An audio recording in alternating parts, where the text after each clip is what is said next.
Chapter 3. Journey to Paradise. The morning sun played tricks in the sea. Gold shapes like fish spun beneath the surface. Sitting in the fisherman's yellow and white motorboat on our way to the island, I reached down and put my hand in the water. The fish swam in and out of my fingers. I looked back at Koh Samui. Strangely, it seemed far behind us, but the island we were going to still appeared as distant as it had an hour ago. I didn't move again until the water turned blue and I saw a coral bed beneath the boat. The fisherman turned off the engine. "Now you pay," he said, as we slid towards the shore of the island. A few minutes later, I sat on the beach and watched the fisherman's boat slowly disappear into the distance, on its way back to Koh Samui. A few meters away, Etienne was studying the map. He was trying to work out which of the several islands near us was our beach island, the one we had to swim to. He didn't need my help, so I called to him that I was going to take a walk. I'd never been on a real desert island before, a deserted desert island, and I felt I ought to explore. "Don't be long," Etienne said. "We should leave after lunch. We should not spend the night here." I started walking along the coast, looking for a place to turn inland. I eventually found some shady trees on the edge of a forest and sat down to smoke a cigarette. Thinking about Thailand often makes me angry, and until I started writing this book, I tried not to do it. I preferred it to stay hidden in the back of my mind. But I did think about Thailand sometimes, usually late at night. At those times, I made an effort to remember sitting under those trees, smoking my cigarette. I chose this moment because it was the last time I could remember being me, normal, nothing much going through my head apart from how pretty the island was and how quiet. It's hard to explain. I've been relying on an idea that these things would become clear to me as I wrote them down. It doesn't seem to be happening.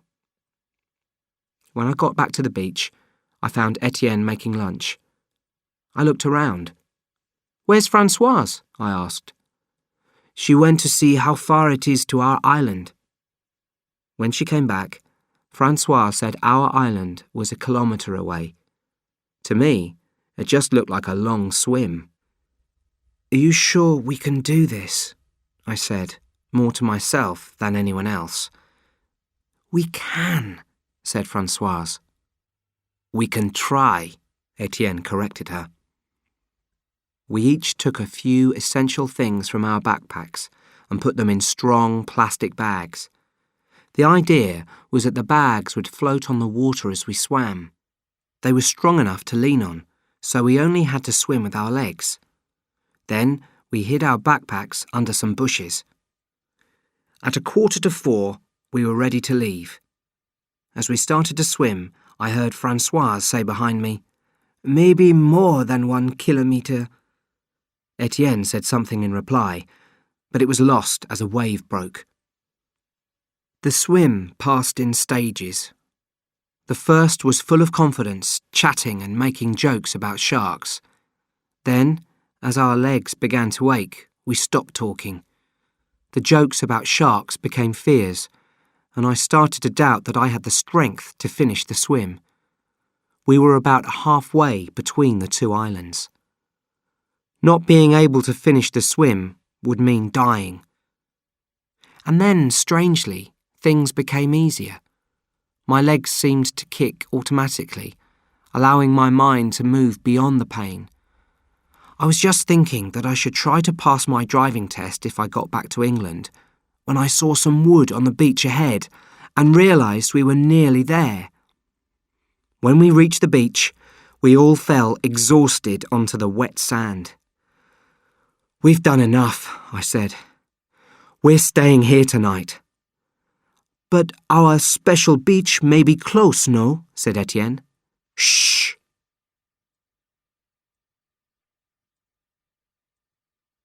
We set off immediately after breakfast.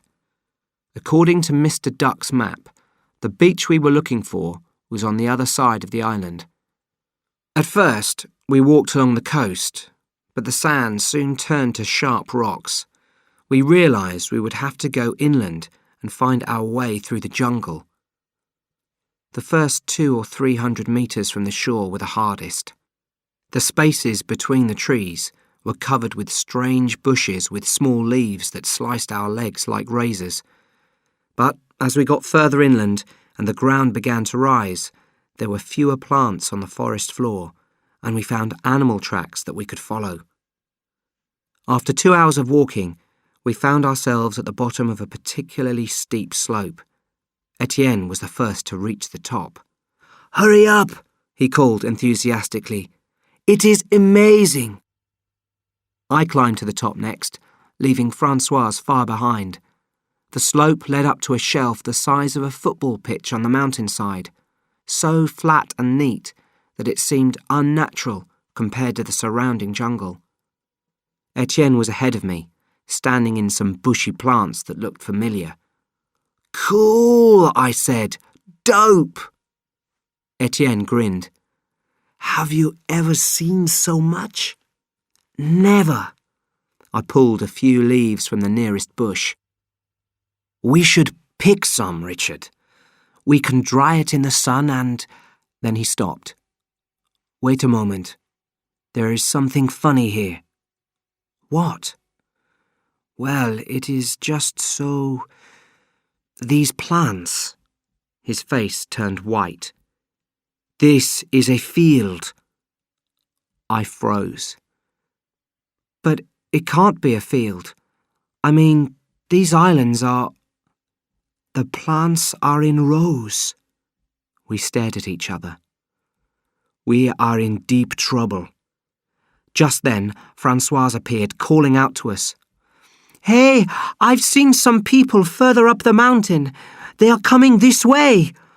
Maybe they are from our beach, no?" I ran towards her. "Shut up!" I said, putting my hand over her mouth. "This is a dope field. Do you understand?" Lying flat on the earth, looking through the leaves, we listened to the Thai voices getting closer and waited for people to appear. A man stepped into the field. He was young, maybe 20. His chest was bare, and we could see his strong muscles. He wore military trousers and held a gun in his hand. A second man appeared, also with a gun.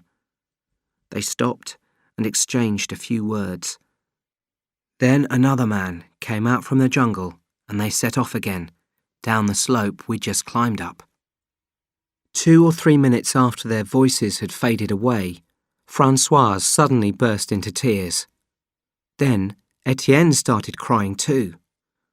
I watched the two of them blankly. The shock of discovering the fields and the tension while we'd been hiding had left me feeling empty. Finally, I managed to say, "Okay, we've got to leave.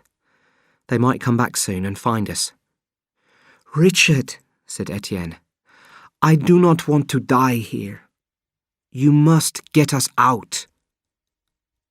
"I must get them out? Me?" I couldn't believe my ears. But just by looking at him, I could tell he wasn't going to take control of the situation. And neither was Francoise. She was staring at me with the same scared expression as Etienne. So, having no choice, it was me who took the decision to go on. I have almost no memory of the few hours after leaving the dope field. I think I was concentrating so hard on our immediate survival as we made our way down the other side of the mountain that I can't remember anything until we reached the waterfall. It was the height of a 4-story building, the kind of height I hate to stand upright near, so I crawled to the cliff edge on my stomach. On either side of the waterfall, the cliff continued, eventually curving around into the sea, then, unbroken, rejoining the land on the far side. It was as if a huge circle had been cut out of the island to form a lagoon in a wall of rock, just as Zeph had described. From where we sat, we could see that the cliffs were no more than 30 metres thick, but a passing boat could never guess what lay behind them. The water in the lagoon was presumably supplied by underwater caves and channels. The waterfall dropped into a pool from which a quick-flowing stream ran into the trees. Getting down into the pool was the problem. "I think we've definitely found the right place," I said to Etienne and Francoise as I crawled back from the cliff edge. "It's where Mr. Duck's map says it is, and it fits Zeph's description perfectly." "Richard, there must be a way down, no?" said Francoise. "If people go to the beach, there must be a way." "If people go to the beach," I echoed. We hadn't seen any sign that people were down there. The beach looked beautiful, but completely deserted. "Maybe we can jump from the waterfall," said Etienne. I thought for a moment. "Possibly," I replied. I crawled back to the cliff edge and looked down at the pool. I stood up cautiously. "Okay," I whispered to myself. "Are you jumping?" called Etienne nervously. "Just taking a better look," I called back. "So jump," I heard my voice say. I paused, wondering if I'd heard myself correctly, and then I did. I jumped. Everything happened as things are supposed to happen while one falls. I had time to think. Stupid things flashed through my head, like how my cat slipped off the kitchen table once and landed on its head. Then I hit the pool. It was so deep, I never even touched the bottom. "Ha!" I shouted, not caring who might hear. "I'm alive!" I looked up and saw Etienne and Francoise's heads looking over the cliff. "You are okay?" called Etienne. "I'm fine! I'm brilliant! Throw down the plastic bags!" I sat on the grass and waited for Etienne and Francoise to jump. The man appeared just as I was lighting a cigarette. He walked out of the trees a few meters away from me. His skin was deeply sunburnt, and he was wearing nothing except a pair of old blue shorts and a necklace made of seashells. He had a full beard, which made it hard to tell his age, but I didn't think he was much older than me. "Hey," he said with his head on one side. "You did the jump quickly for a newcomer." His accent was English. "It took me over an hour, but I was alone, so it was harder."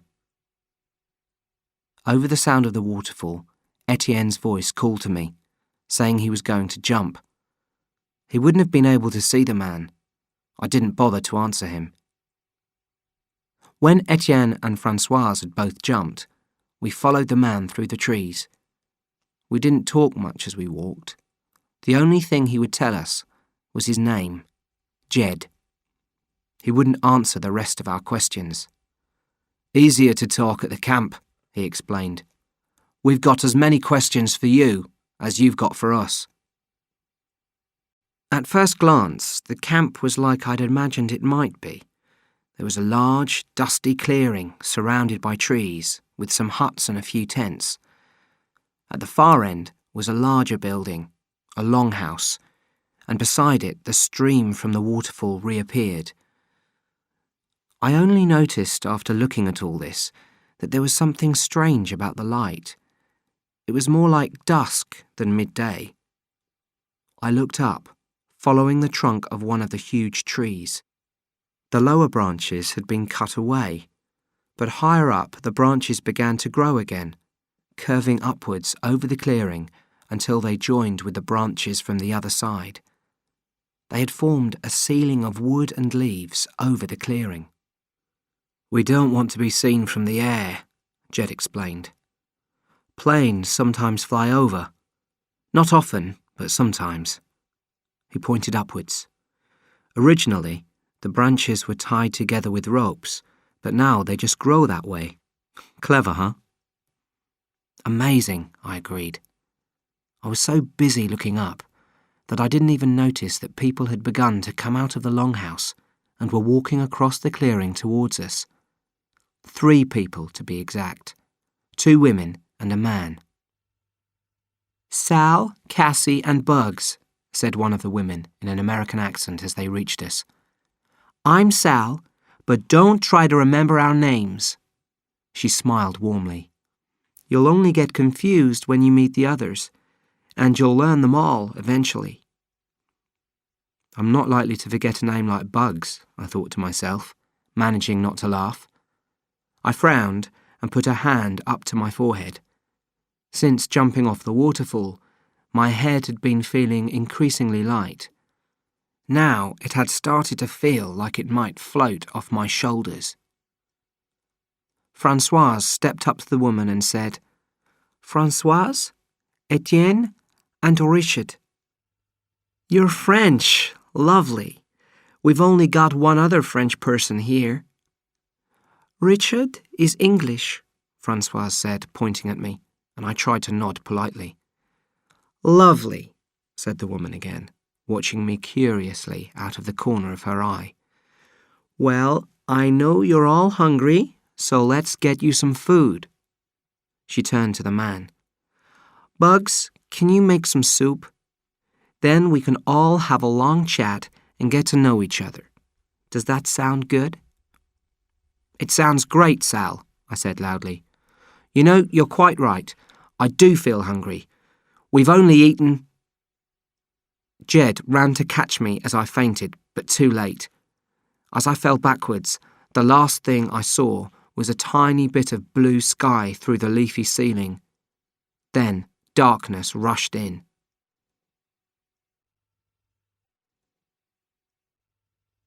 Late morning, I guessed. Only from the heat. In the darkness of the longhouse and the steady light of the candle, there was nothing else to reveal the time. The woman called Sal sat at the foot of my bed. She was wearing a yellow t-shirt, and her long hair was tied back from her face. Around her neck was a necklace of seashells. "Finish it, Richard," she said, looking at the bowl of fish soup that I held in my hands. I lifted the bowl to my mouth, then put it down again. "I can't, Sal." "You must, Richard. You've had a bad fever." "I've finished most of it. Look." I held up the bowl. "Okay," she said, then folded her arms. "Richard, we need to talk." We were alone in the longhouse. Occasionally I heard people enter and leave, but I couldn't see them. As I spoke, Sal didn't interrupt me, frown, smile, or nod. She just sat on the floor and listened. Soon I found myself talking to her as if she were a tape recorder or a priest. I told her everything that had happened since I arrived in Bangkok.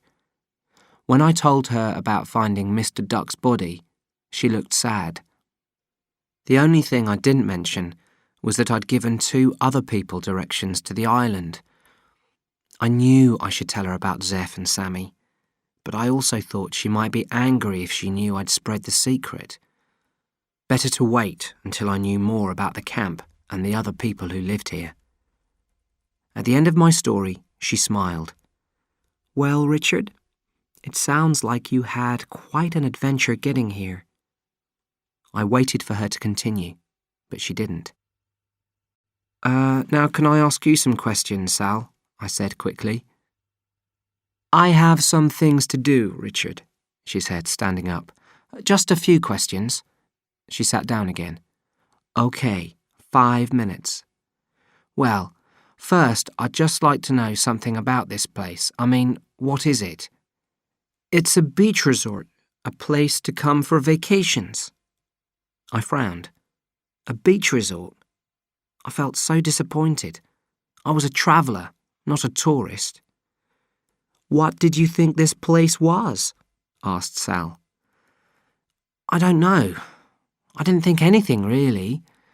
But I certainly didn't think it was just a beach resort. Sal waved a hand in the air. Well, okay, Richard. Of course this is more than a beach resort. We come here to relax by a beautiful beach, but it isn't a beach resort because we're trying to get away from those sorts of places. Or we're trying to make a place that won't turn into one. See? No. You will see, Richard. It's not complicated.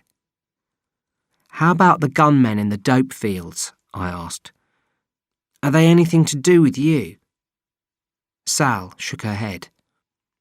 I have a feeling the fields are owned by ex-fishermen from Koh Samui, but I could be wrong. They came to that half of the island a couple of years ago. We can't go there now. But they know you're here. Of course, but there isn't much they can do. They can't report us. If the Marine Park authorities came to look for us, they'd find them too.